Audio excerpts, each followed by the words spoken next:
Donc voilà, vous venez de réaliser la tâche 5.1 et 5.2 qui vous amenait à proposer une démarche à votre enseignant qui vous demandait comment je pourrais faire pour mieux accompagner mes élèves dans la réalisation d'une réflexion. Donc cette réflexion-là faisait suite à une tâche qu'elle avait déjà proposée à ses élèves, qui était celle de réaliser un portrait, un profil personnel à partir de des caractéristiques des élèves. Et donc, on se rappelle que cette enseignante-là n'était pas satisfaite du résultat des productions. Elle trouvait que les traces n'étaient pas suffisamment parlantes, pas suffisamment pertinentes, parce qu'elle disait, moi, je crois que je vais avoir besoin de faire produire à mes élèves une explication de ces traces-là, une réflexion en lien avec ces traces-là. Et là, elle se demandait, comment je peux amener mes élèves à réaliser une bonne réflexion? Et vous, on vous questionnait, quelle sera la démarche que vous allez proposer à cette enseignante-là pour l'amener à bien accompagner ses élèves dans la réalisation d'une bonne réflexion. Donc, il faut tout d'abord se rappeler que cette enseignante-là avait déjà proposé une tâche à ses élèves pour laquelle elle a obtenu des traces. Et donc, c'est peut-être de la ramener, cette enseignante-là, à revoir quelles étaient ses intentions. Quelles étaient ses intentions au regard des apprentissages qu'elle souhaitait faire réaliser à ses élèves? Et quelles étaient ses intentions au regard de l'évaluation, ses besoins au niveau de l'évaluation? Donc, pour y arriver, il faut se retourner, se référer naturellement au programme d'études.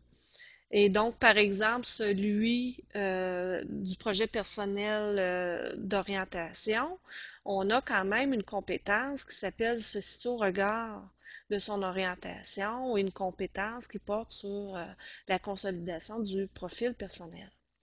Et donc, c'est peut-être d'aller la revoir, puisque cette tâche ciblait notamment cette compétence et cette composante-là.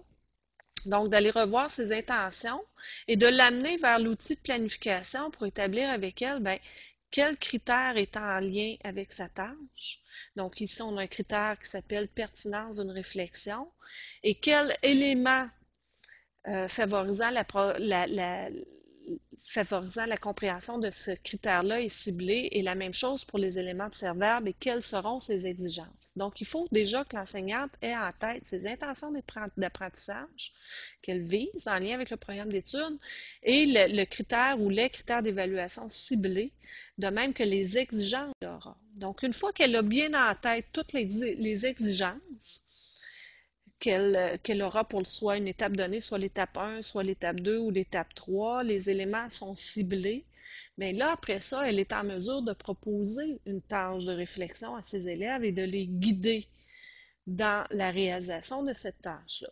Une des façons qui pourrait être faite, ce qu'on retrouve dans le guide dossier d'apprentissage et d'évaluation, c'est d'établir des critères de réalisation avec les élèves. Parce que pour que les élèves soient en mesure de réaliser cette tâche de réflexion-là, il faut qu'ils sachent qu'est-ce que c'est une réflexion. Donc, l'enseignante doit aussi être en mesure d'avoir ça en tête. Qu'est-ce qu'une bonne réflexion? C'est peut-être aussi de la questionner, elle, qu'est-ce qui est pour elle une bonne réflexion?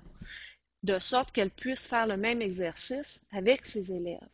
Donc, d'aller voir avec ses élèves, dans le contexte d'une tâche où elle leur demandait de réaliser un collage ou un petit vidéo ou un petit idéateur qui amenait les élèves à dresser leur profil, ben, on leur dit quel type de réflexion, qu'est-ce que j'ai besoin de voir dans votre réflexion qui va me permettre de bien voir que vous êtes capable de me parler de votre profil personnel. Donc, de s'arrêter à des critères. Qu'est-ce qu'on pourrait retrouver dans cette réflexion-là? Par exemple, peut-être qu'un élève pourrait lui dire, moi, je pense que ma réflexion doit nécessairement parler de ce que j'ai peut-être découvert sur moi lors d'une démarche exploratoire. Donc, si moi, j'ai mis que mes attitudes, j'avais des attitudes à écouter les gens, je fais le lien avec quelque chose que j'ai vécu lors d'une démarche exploratoire qui vient prouver effectivement que j'ai effectivement cette attitude-là. Donc, j'ai fait cette découverte-là. Donc, tout dépendamment du moment où on propose la réflexion, donc c'est d'établir avec les élèves qu'est-ce qu'une bonne réflexion et de les amener à revoir cette réflexion-là à partir des critères. Lorsqu'on établit avec les élèves ces critères-là, ça nous permet de décortiquer la tâche qui est la tâche de réflexion et de bien leur expliquer quelles seront nos exigences qu'on avait déjà établies dans notre planification. Et donc de les guider. Et lorsque les élèves connaissent exactement toutes les attentes, puis qu'ils les ont établies, puis qu'on a discuté en classe avec eux, lorsqu'ils réalisent la tâche, c'est beaucoup plus facile pour eux de la réguler en regardant les critères de réalisation qu'ils ont établis en classe avec l'enseignante, d'aller revoir leur production, leur réflexion qui peut être faite sous différentes formes, soit par un texte écrit ou soit par le biais de podcasts, etc., mais de les revoir, cette réflexion, et de dire, ben, est-ce qu'elle répond à ce qu'on avait mis comme critère de réalisation d'une bonne réflexion dans notre liste de vérification? Est-ce que les critères que j'avais mis dans cette liste-là, puis si je regarde ma production, est-ce que je réponds à ces attentes-là? Et sinon, ben, comment je peux améliorer ma réflexion? Donc, ça permet à l'élève de s'auto-évaluer et de donner beaucoup plus de signifiance à l'auto-évaluation puisque se réalise en cours ou après la tâche puis qu'on l'a fait avec l'élève, cette auto-évaluation-là ou cette liste de vérification-là. Donc, la liste de vérification devient aussi une trace supplémentaire pour l'enseignant parce que l'enseignant, en fin d'étape, aura interprété différentes traces.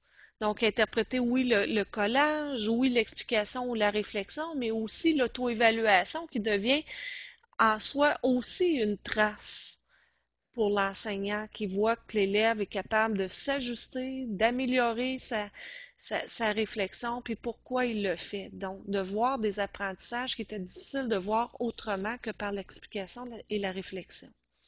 Donc, il sera en mesure d'interpréter toutes ces traces-là avec l'aide d'une grille d'évaluation, une grille d'interprétation.